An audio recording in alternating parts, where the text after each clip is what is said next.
E aí, meus queridos, tudo bem? Eu sou o Prof. Clayton Reis e essa é a resolução de mais uma questão que fala de calorimetria e ela diz o seguinte: uma fonte térmica de potência constante e igual a 360 calorias por minuto começa a fornecer calor a um sistema de massa 200 gramas. Então vamos anotar esses dados, né? 360 calorias por minuto, uma massa de 200 gramas.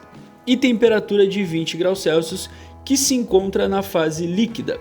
O gráfico abaixo descreve o comportamento da temperatura do sistema em função do tempo.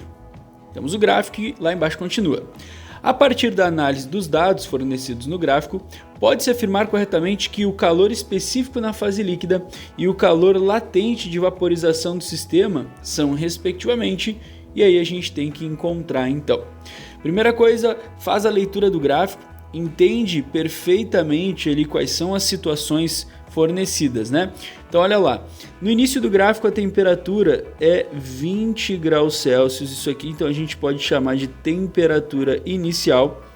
E ali a questão fala que a substância encontra-se na fase líquida, então a gente sabe que aqui a gente tem o estado líquido. Olhando esse gráfico, a gente sabe também que enquanto ocorre variação de temperatura, não ocorre mudança de estado. Lembra que isso é uma característica da matéria e toda essa subida do gráfico aqui, ó, ele está recebendo uma quantidade de calor estando no estado líquido. Chegando nessa parte aqui, o estado líquido ele começa a sofrer uma mudança para o estado gasoso, né? Então aqui a gente tem o que a gente chama de processo de vaporização ou ebulição, onde o líquido começa a se transformar em gás. E eu sei disso porque a temperatura ela para de variar, e toda vez que a temperatura para de variar nesse tipo de gráfico é porque está ocorrendo uma mudança de estado. A partir dali, daquele ponto, né, onde o relógio marca 12 minutos, nós temos toda a substância entrando no estado gasoso. A partir dali toda ela é um gás e ele volta a aumentar a temperatura, ganhando calor então. Então a primeira situação é a gente entender esse gráfico, entender os pontos e os valores ali. A primeira pergunta é qual o calor específico na fase líquida. Então a gente primeiro vai focar na fase líquida, pegar os dados associados à fase líquida.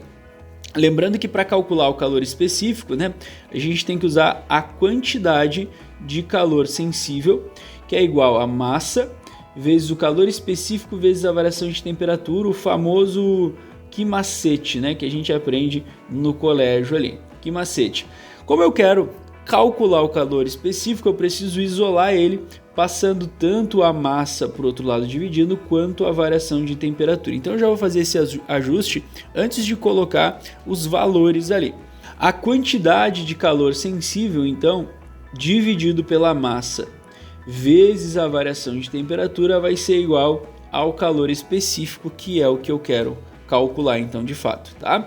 Eu tenho ali alguns dados, né? Eu tenho a massa que a questão me dá, que é 200 gramas. A variação de temperatura eu consigo pegar no próprio gráfico, né? Que a questão me mostra, ó. Ele começa no estado líquido a 20 graus Celsius e o estado líquido ele se mantém até os 80 graus Celsius. Então isso aqui seria a temperatura final do processo, porque a partir dali ele entra no processo de ebulição.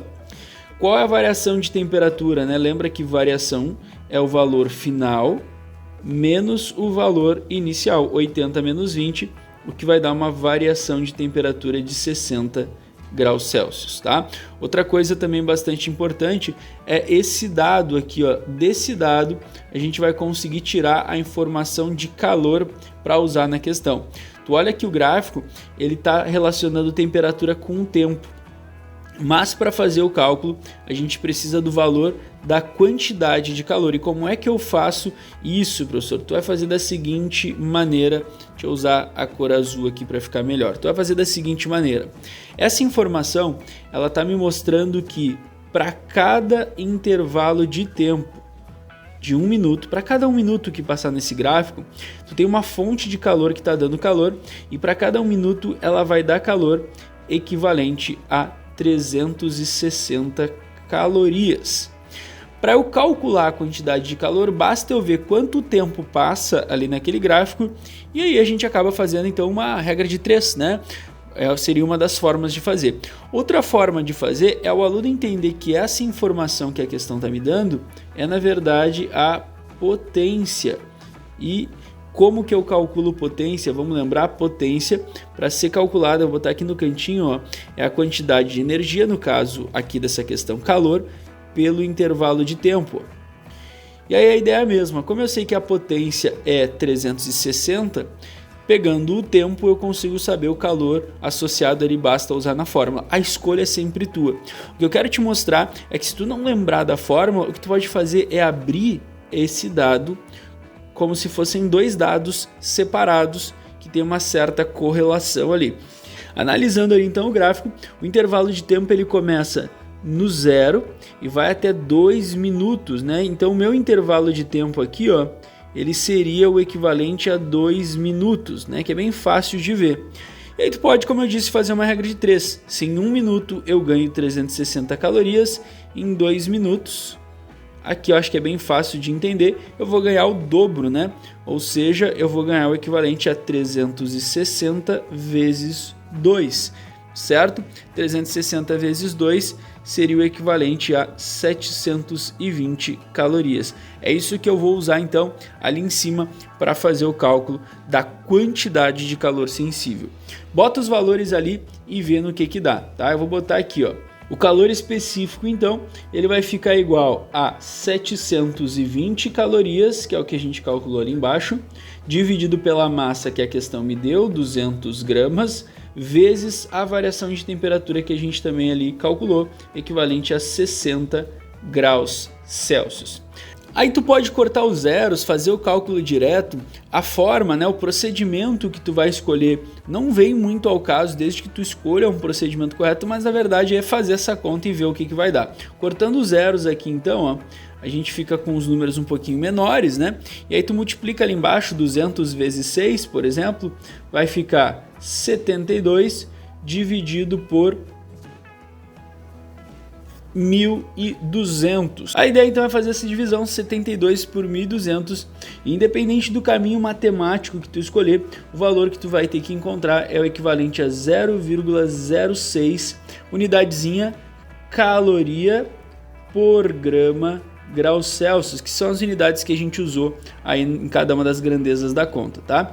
Então esse é o valor que a gente encontrou para o calor específico dessa substância aí no estado líquido, que foi uma das coisas que a questão pediu.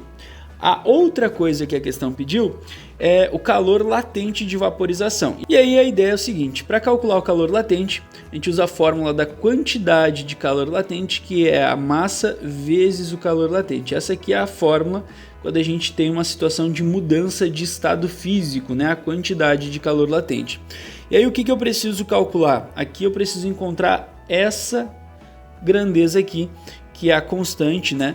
Calor latente de vaporização. Para isso eu vou pegar a massa então e passar dividindo ali a quantidade de calor, vai ficar então nessa forma aqui, ó.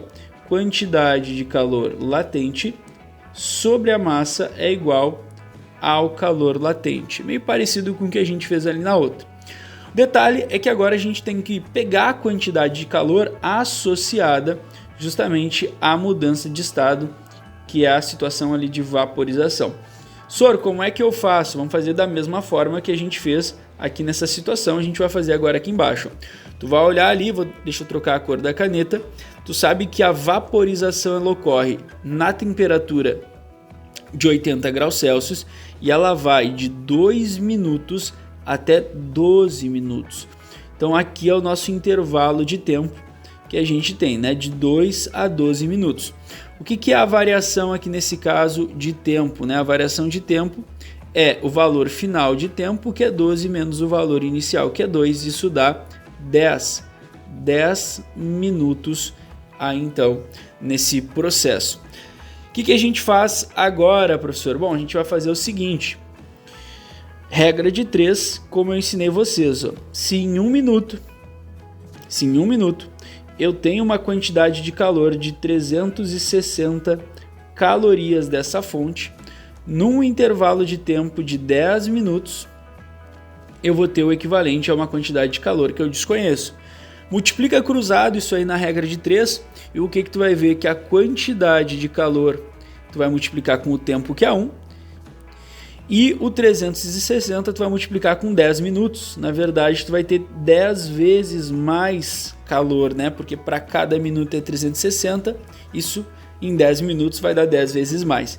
Ou seja, tu tem o equivalente a 3.600 calorias de energia aí no processo de vaporização. Agora é só pegar esse valor e jogar na fórmula, né? Então vai ficar assim, ó. O calor latente é igual à quantidade de calor, que é 3.600 que a gente calculou ali, 3.600 calorias, dividido pela mesma massa, até porque é a mesma substância, 200. Aí tu pode cortar os zeros aqui para dar uma simplificada na tua vida, 36 dividido por 2. 36 por 2 equivale a 18. Unidade de medida, caloria por grama, que é a unidade das grandezas que a gente usou nessa parte agora. Olhando ali então as alternativas, a gente tem que marcar a alternativa D para essa questão. Então, a alternativa D é a resposta certa com os dados ali que a gente encontrou. Espero que vocês tenham entendido, espero que vocês tenham gostado. Muito obrigado por assistirem até aqui. Fiquem ligados aí nas próximas resoluções. Era isso, bons estudos para vocês e tchau, tchau.